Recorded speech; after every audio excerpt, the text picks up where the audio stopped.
the Relaxback UK show. On the Relaxback UK show, we explore all kinds of health topics, so keep listening and enjoy the ride.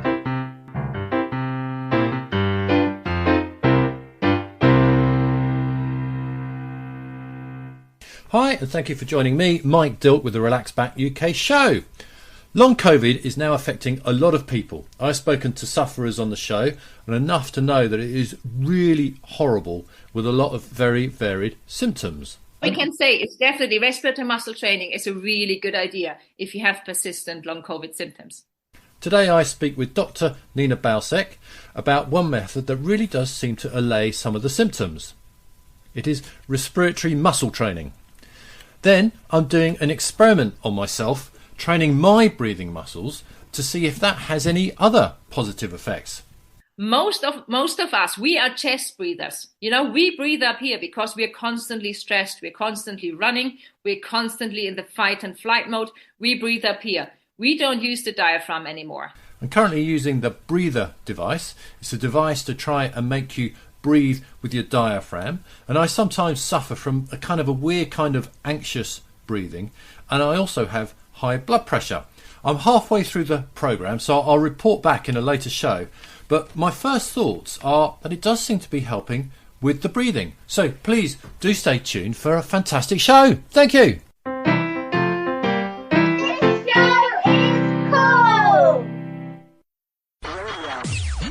UK Health Radio, the station that makes you feel good.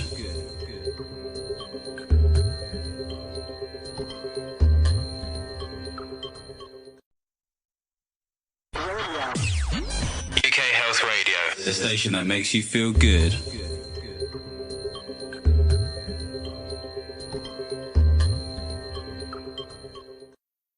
I enjoyed chatting with Dr. Nina Balsek. She's CEO of Luft for Life and the Chief Scientist at PN Medical. I started off the chat by asking what sort of doctor she is. Well, it's actually a PhD, but because I've done my degree in Austria, it's called Doctor Rerum Naturalis, so Doctor of the Natural Sciences. Okay. So I am allowed to call myself a doctor, but it's not an MD, it's a PhD. Okay, no, all right, I get it. That's important. It's the same in the UK. If you have a PhD, you can call yourself doctor. Yeah, I've done a lot of my postdoc career in the UK, so that was all right there as well. So, but yeah. I am actually a geneticist by trade, so I did genetics originally. Oh, really? Okay, all right. Well, we might touch on that. You never know during our chat. But what I really want to ask you about is this device called the breather. Now, a while ago, actually, you were on the show and we were talking about it, but that was a while ago. So I think it's probably good to start off with just a little bit of a recap on really what the breather is. Sure. So the breather is a little handheld breathing device. It's, round about the size of a mobile phone. So you can have it in your hand, you can have it in your pocket. And what you do is you breathe in and out through the device, and you set the resistance for inhale and for exhale. Now, what that does is it puts a workload on the breathing muscles. So it is a little bit like resistance training or weight training for any other muscle, just that you're training your breathing muscles. All right, so your main breathing muscle is the diaphragm, which sits underneath your rib cage. So the diaphragm is a massive muscle. It separates the thoracic cavity from the abdominal cavity. And this is the main muscle that pulls down the lungs as you breathe in, as you inhale, to open up your lungs and give them lots of volume. All right. And this is the main muscle that's exercised, but also all the other accessory breathing muscles that sit around the ribs and also at the larynx that are used for speech and swallow. So I can imagine actually there are a lot of muscles that this thing trains. Yes, it's a lot of different muscle groups actually. And because we believe in training both parts, the inspiratory and the expiratory part of breathing.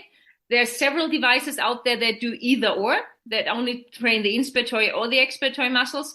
But because it's a balanced system, we have always believed that it is better to train both parts of the system. And these are loads of different muscles with loads of different functions. Yeah, all right. So essentially it's a training device. And it's been around for a while, I think, hasn't it? What was it actually developed for? Yeah, it has been. It was the original respiratory muscle trainer. It was developed more than 40 years ago, 1980, by a woman called Peggy Nicholson. Hence, the company is called PN Medical.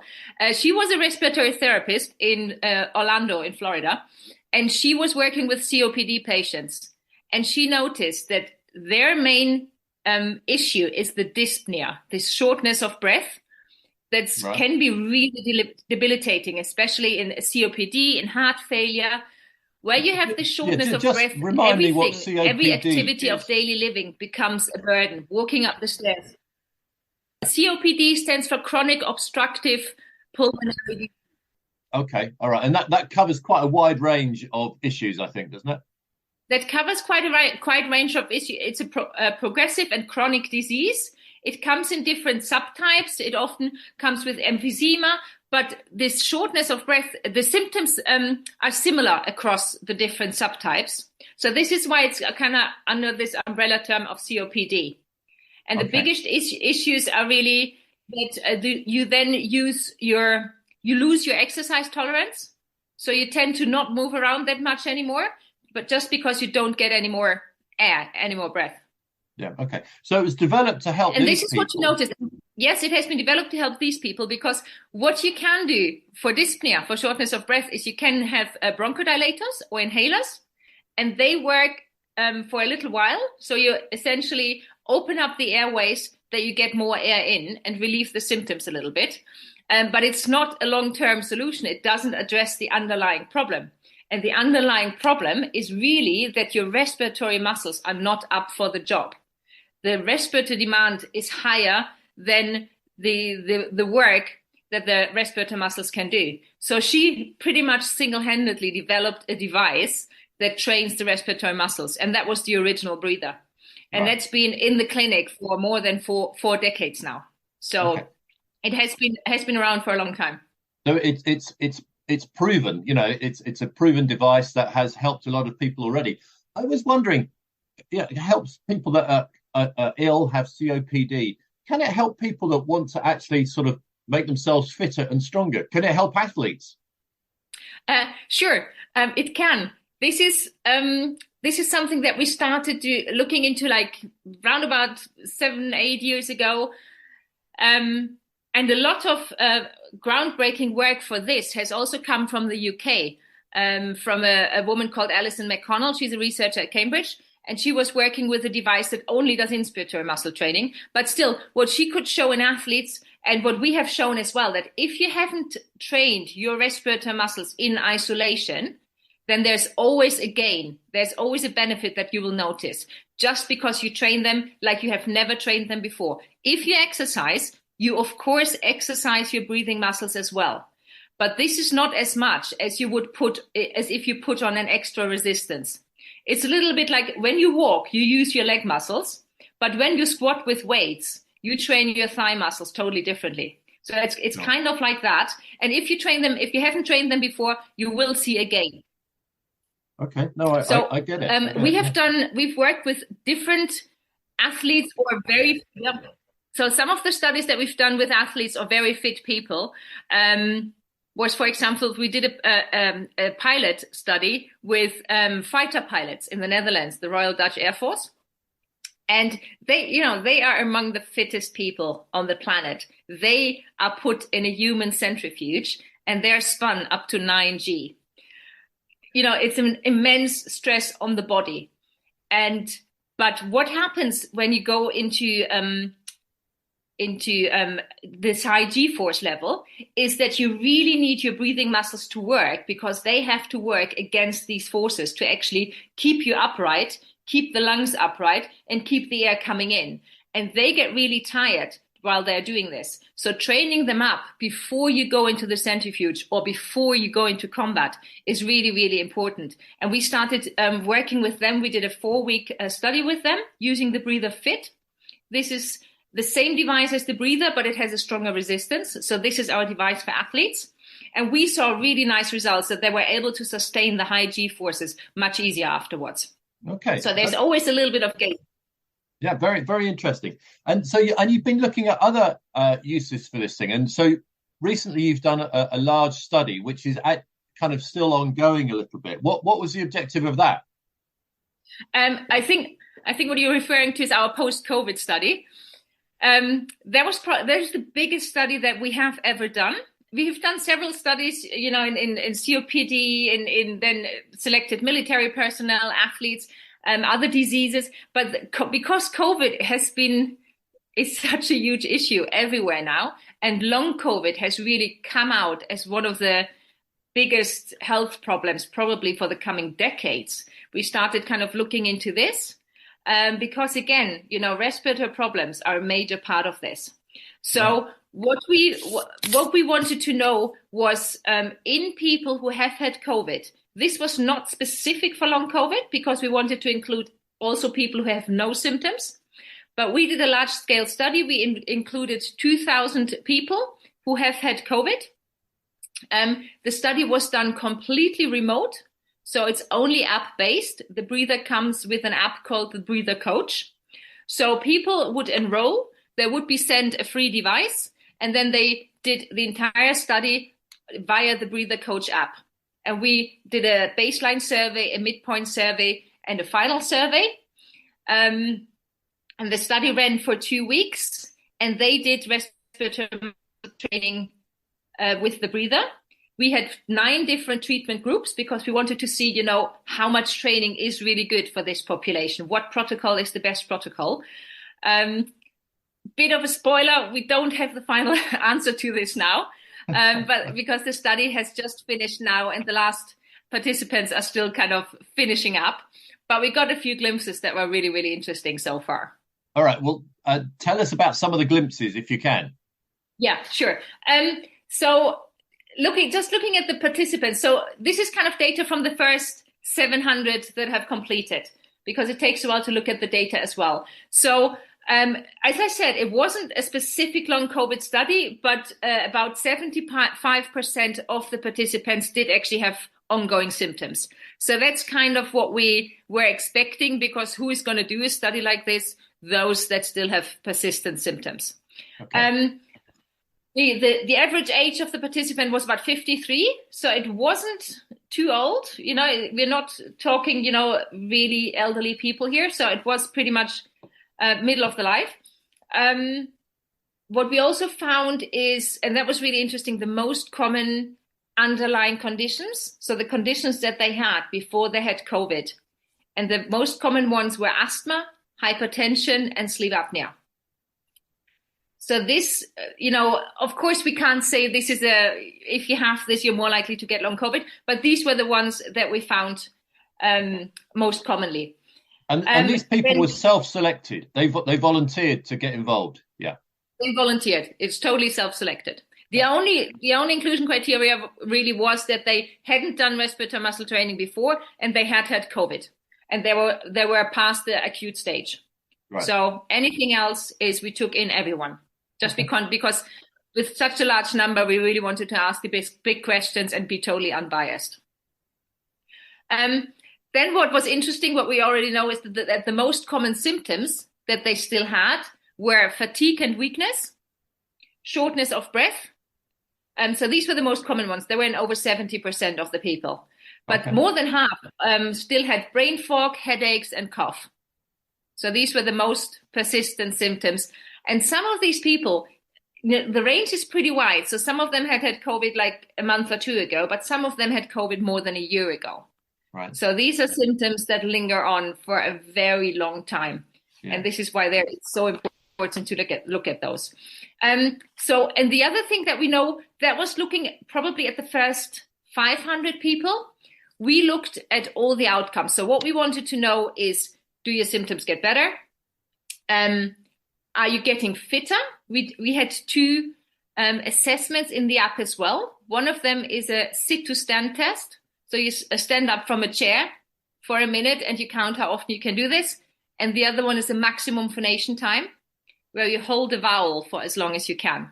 So this gives an indication of how strong your airflow is, how strong your breathing muscles are. And these are the 2. So you're singing, are you, essentially? Well, some people sing like this. I probably do. So essentially what you do is you have to take a deep breath in, and then you just go, ah, Okay. for as long as you can. All right. So you just hold one tone as long as you can.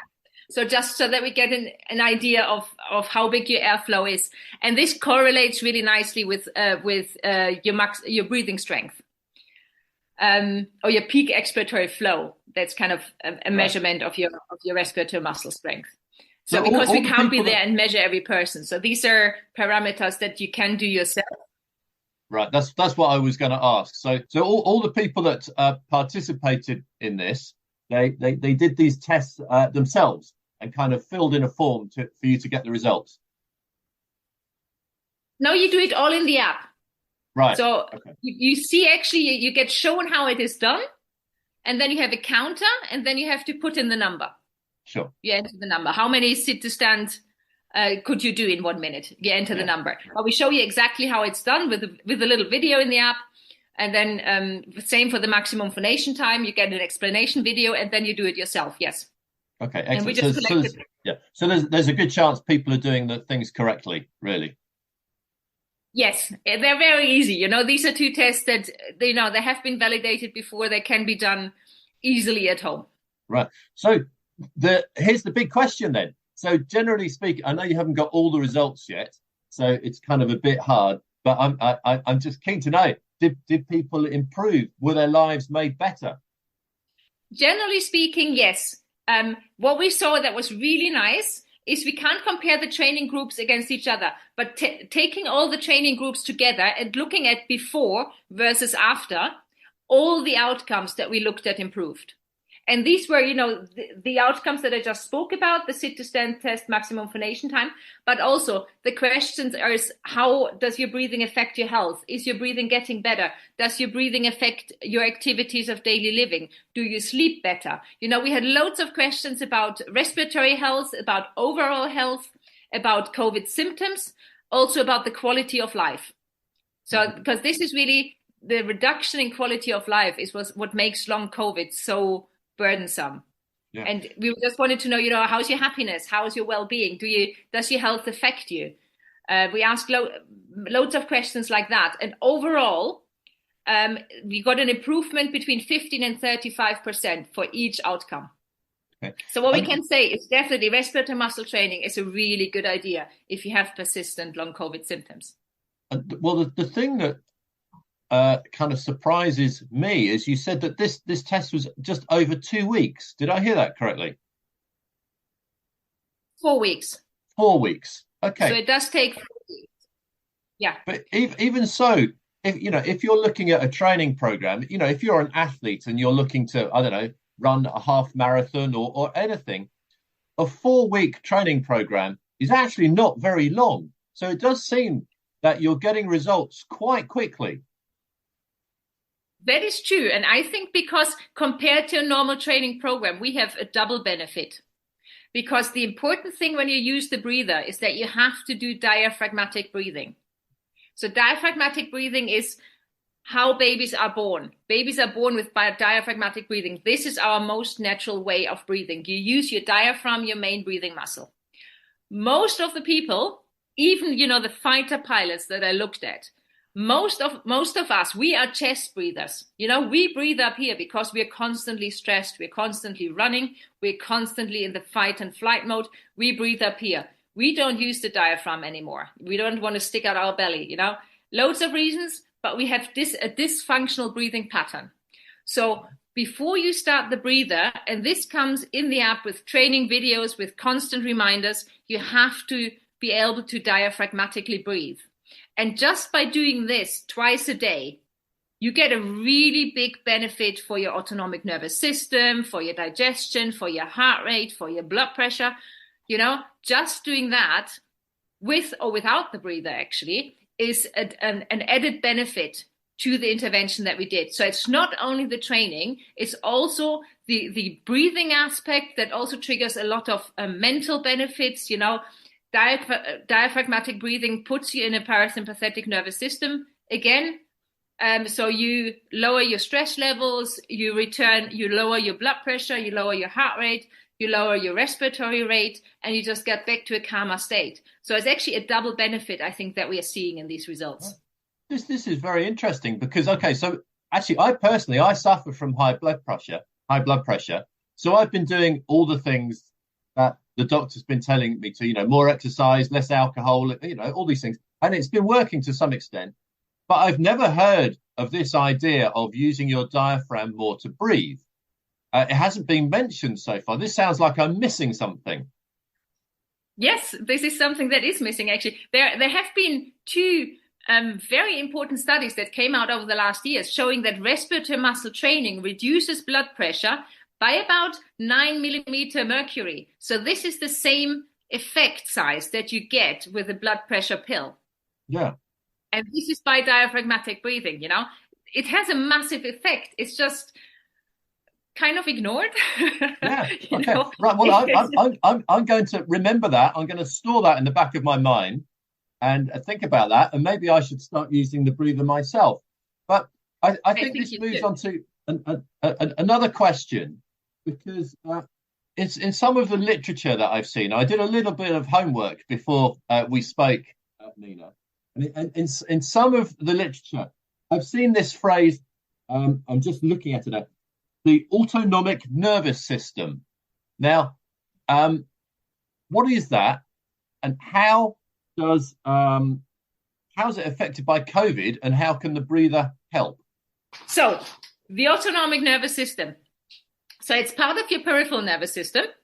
And this is responsible for a lot of involuntary physiological processes, like heart rate, like respiratory rate, like blood pressure, like digestion, like arousal state. As simple as breathing. I mean, you don't have to remember to breathe. You just do it. Exactly. I mean, breathing is a same for your heartbeat. Your heart just beats, and your heart responds to your breathing pattern, but also to the exercise you do. The whole thing that your heart starts pumping more blood as you start walking up a hill is all regulated by the autonomic nervous system. But also the problem is it also reacts to stress. If I'm thinking about a deadline, my heart rate speeds up. This is the unhealthy part of it, because the deadline is actually not deadly. This is what or it shouldn't be. Doesn't quite understand. Shouldn't be. Most of the time it's not. But generally it regulates these involuntary processes, and it comes in two parts. It's actually in three parts: the sympathetic, the parasympathetic, and the enteric nervous system. So we leave aside the enteric because that's kind of the part that's responsible for digestion. But the sympathetic and the parasympathetic nervous system, this is where these need to be tightly regulated. This is where our arousal state comes from. This is the fight or flight response, is the sympathetic nervous system. If we have high stress levels, if we prepare to fight a lion, then the whole body reacts, We're shutting off our digestion, actually. We are increasing the heart rate. We are increasing the respiratory rate. We start breathing more. We start fueling the muscles with oxygen because we expect to fight or to run.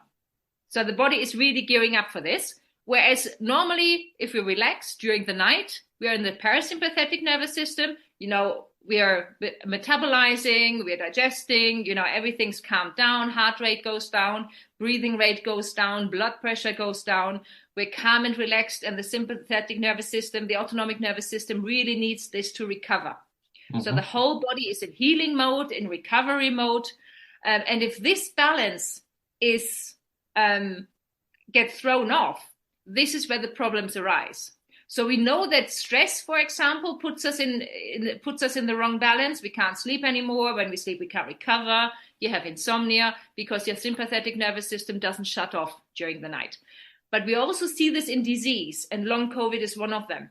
But it's also been shown in other chronic diseases that have been around for a long time, like Epstein-Barr virus, Lyme disease. Chronic fatigue is one of the symptoms of that. That's because you're never recovering overnight. You're always in the sympathetic nervous system. So it's just a thing that the balance is slightly off. And this really has massive consequences for your health and for your physiological and mental well-being.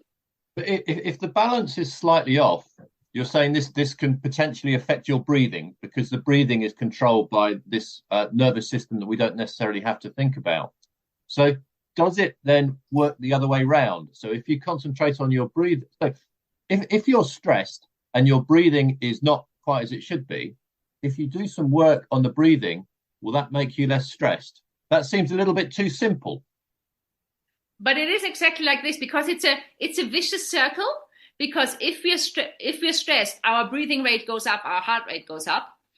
But also if our heart rate goes up because we are in a dysfunctional breathing pattern out of a habit, we actually feed into the sympathetic nervous system. So it is a two-way street. It's not that the stress is first and then the breathing rate goes up, because it's been such a habit in many, many people to shallowly breathe like this, all up here in the shoulders and in the chest. We're shallow breathers. We hyperventilate very often. We mouth breathe. We don't nose breathe anymore. And all of this tells our nervous system there's danger.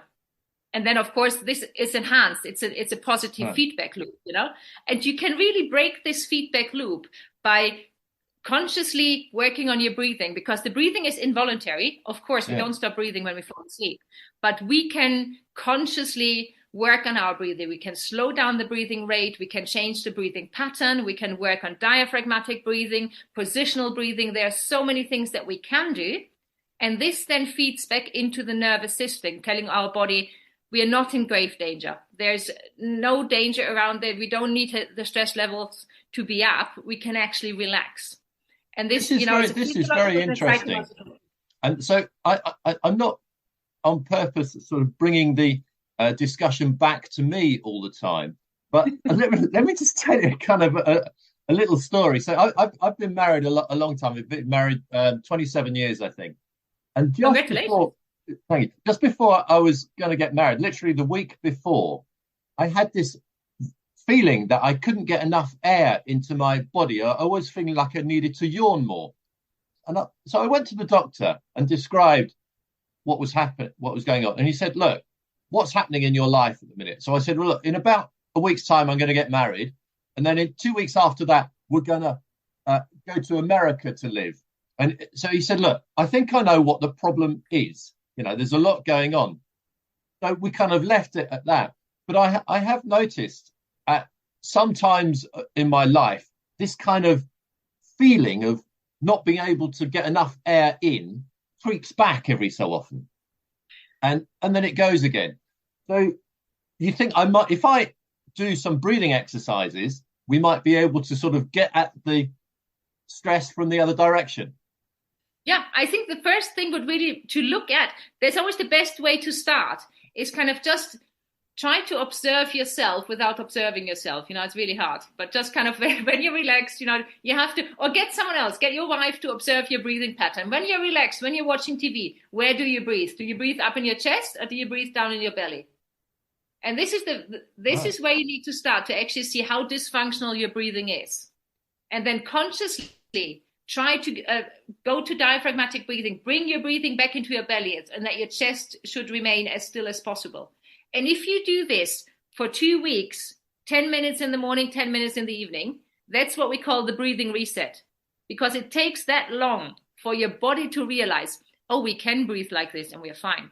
Because your body has been in this constant stress situation where it always says, no, we can't relax. We have to be ready. We have to be ready. And your brain doesn't believe you anymore that you can relax, You probably noticed this. It takes you a long time in holiday to actually wind down and relax. And this is exactly it, because your mind keeps telling you, no, we have to be ready. We have to be prepared. And if you do this for 2 weeks, 10 minutes morning, 10 minutes evening, to just breathe into your diaphragm at, a constant rate, 5 seconds in, 5 seconds out, or 4 seconds in, 6 seconds out, even better, because that slows down your heart rate a little bit more, then at some point your body goes, okay, we can actually breathe like this. It's effective and we don't die. This is actually good. Okay, and then it becomes a habit again. I think I'm going to try that. So let's just take it away from me again. That was slightly selfish. And back to kind of how this kind of approach can help people with long COVID. So there are lots of symptoms associated with long COVID. So apart from the kind of the shortness of breath. If you do these sort of breathing exercises, can it help any of the other symptoms, do you think? Have you noticed that? It can help many of the other, because what we've actually done, while we're still analyzing the big study, we actually took in another 12, 13 people with definite, defined long COVID symptoms, and worked on them in a bit more individual way, because we wanted to know whether the whole method is effective. I think we can say it is. We'll find out how effective it is and everything, but we can say it is. And now we're trying to figure out what is actually the best way to improve this. How can we fine tune it that it's really most beneficial for long COVID patients, and what can we really see? What outcomes do we see? And what we found is that exactly this, the breathing reset, is actually a big part of the approach now. So we actually tell the people now to start diaphragmatic breathing first before they start respiratory muscle training. So we've extended it a bit to a 6-week program. And we do see that other symptoms such as the fatigue, the weakness, the anxiety, they get reduced. Sleep gets better as well, because the more the breathing regulates, to get into your parasympathetic nervous system, improves your sleep pattern again, because insomnia is also a really big part of long COVID. And anxiety and depression, because you're getting out of this constant stress response that your body produces in response to all the symptoms that you have. You get out of this, and you actually you get relaxed. You can relax a little bit more. And anxiety is really a central issue of long COVID, because it's so long, it's so unknown, it's so under-recognized, underserved. Really, this population is in despair. I'm working with a lot of long COVID patients. We're looking at the forums, at the self-help groups, at the Facebook groups. Because you're circling through different symptoms. You might have renal symptoms, you might have skin symptoms, you might have the dysautonomia, the imbalance of the autonomic nervous system is very common, but it might disappear for a while, and you might get a rash or hair loss or immense brain fog, or you can't sleep for 3 weeks. So you're circling through these symptoms and no one really can help you. So just kind of giving you a central anchor to work on something that you can work on. It's not going to get rid of all the symptoms. It's not going to help with the hair loss, to be fair. But, it can reduce the anxiety around it. And the thing is, long COVID is in itself not a fatal disease, but we see more and more suicides. This is the issue. If you have been unable to work, if you have been probably unable to get out of bed for a year or two, you are at the point where the quality of life is so low that you may not want to go on anymore. So just regaining some of your quality of life again and reduce this depression and anxiety that comes with this might really help quite a lot of people. So Nina, I mean, it really seems that breath training can help people with long COVID and all sorts of things, actually. As we've hit upon me as an example. And I'm going to start taking this a bit more seriously. But sort of what got us into this was COVID and long COVID. Now, what I'm wondering is, in short COVID, when people die, it's generally, or I think all the time, it's because of their lungs and they can't breathe.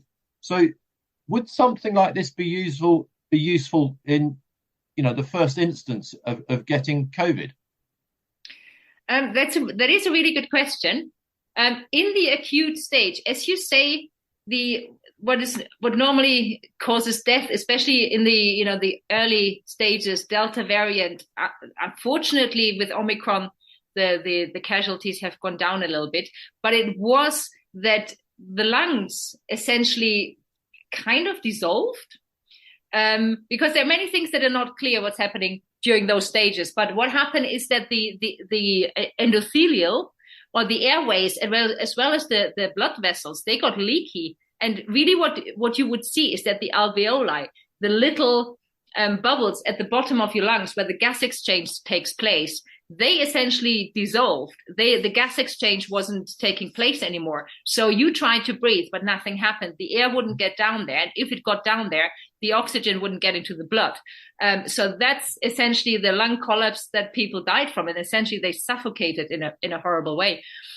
During this stage, respiratory muscle training doesn't do anything. No. Because during this stage, the people can't breathe, Yeah.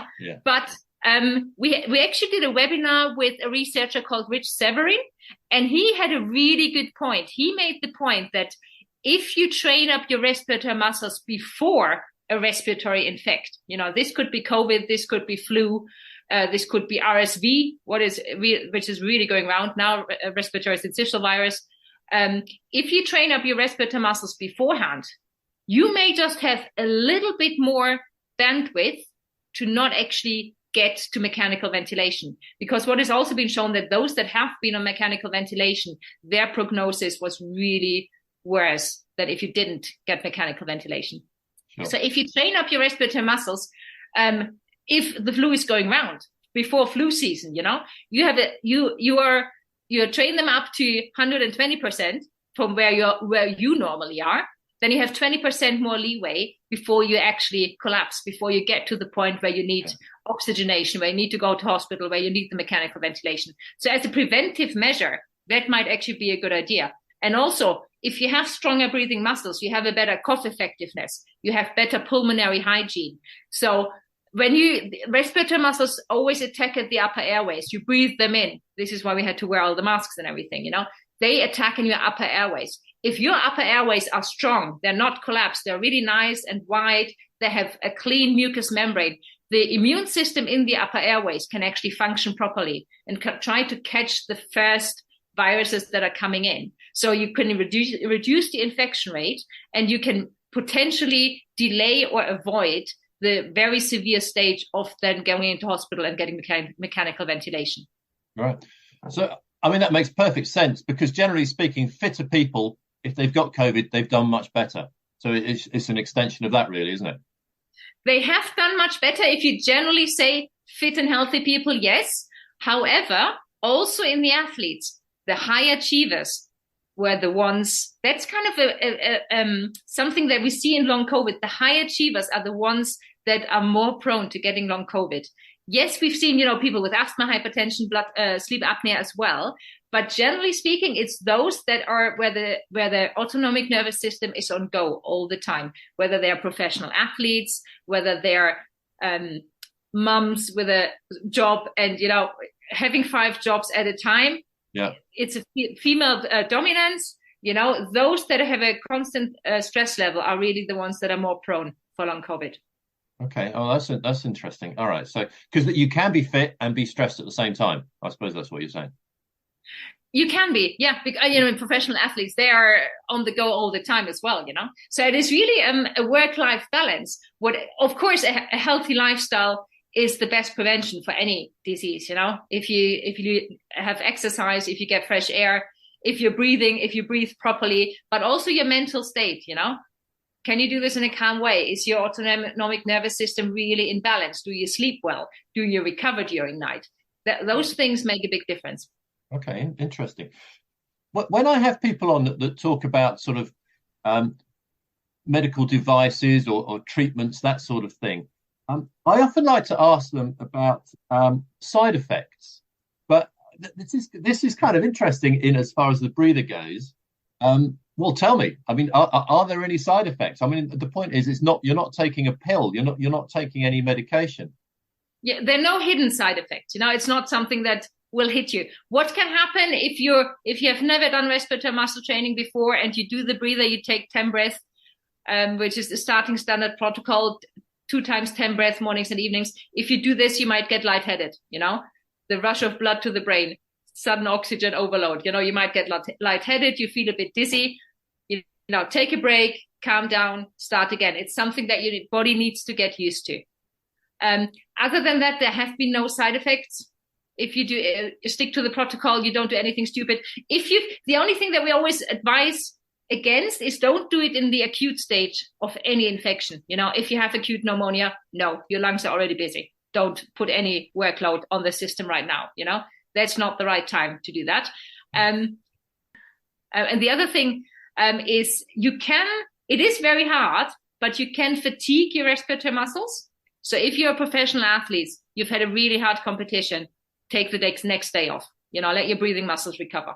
Mm-hmm. If you're a fighter pilot, you've just been in the centrifuge 3 times, take a break, take a day off, your respiratory muscles have been working. So it's hard to get them to the fatigue level, but of course we don't want to do this. So this could happen, but general side effects like a medication, no, you don't have this with the breather. No. Okay. So, I mean, that is a big bonus. This has to be a big bonus in anyone's book, doesn't it? It is a big bonus because, it can't harm. That's always the good stuff, as long as you do it sensibly and don't stick it in your eye, it can't harm. Yeah, don't stick it up your nose. Yeah. Okay. So look, I mean, this is very interesting, and I'm sure. I myself, I want to look a bit more into it. But if people are listening to this and think, all right, this could help me or could help someone in my family, what have you, I want to find out a bit more about it. Just mention a good source that people can go to and have a look. So, probably a website. Yeah, there are two sources. So the makers of the breather are PN Medical. So their website is pnmedical.com, and you get all the evidence, all the webinars, all the background data. If you're in the UK and you're interested in buying one or learning more about it or chatting to one of us, then go to luftforlife.com, luftforlife.com, Luft for Life. And you can find the resources there, the different devices that we have. There are 3 different breather devices right now. And also, if you've got any questions, you can send us an email at info@luftforlife.com and we'll get back with you, or you can give us a call. That sounds very good. And one further thing, which again, I always like to ask people, is independent evidence or papers that have been published and peer reviewed. Are there any links to some of those so that it's people can see that it's been looked at by people other than PN Medical? You can go on the PubMed website. If you go to the PubMed website and look for my name, I'm partly independent because I'm also a researcher for the Mayo Clinic. But what we have published got peer reviewed. So most of the studies that we have published got peer reviewed. If you go to the PN Medical Breather University tab, go to the science blog, all the articles are in there with the references to the PubMed links to the original publications, where they have been published, in which journals. So it's all transparent. It's all out there. There have also been other research groups which have used the breathers in their studies. Totally, we didn't even know about this. So that's on there as well. So it's all on the PN Medical website, Breather University Science blog. You can find it there. No, that's very good. Very important as well. So look, Nina, thank you very much indeed for chatting. Very interesting. And I think that could potentially help a lot of people. So many thanks. I think so as well. So thank you very much for having me, for giving me the opportunity to speak here. And I hope we're going to have a chat again. I'm sure we will. All right. Many thanks. UK Health Radio, the station that makes you feel good.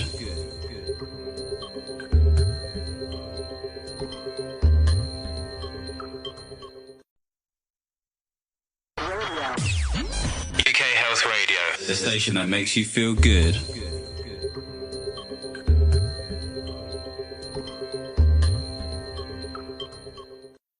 So many thanks to Dr. Nina Balsac, CEO of Luft for Life and Chief Scientist at PN Medical, talking about breathing muscle exercises and the breather device. And of course, a big thank you to you for listening. That was the Relaxback UK show with me, Mike Dilke. Thank you for listening, and please do join us again next time.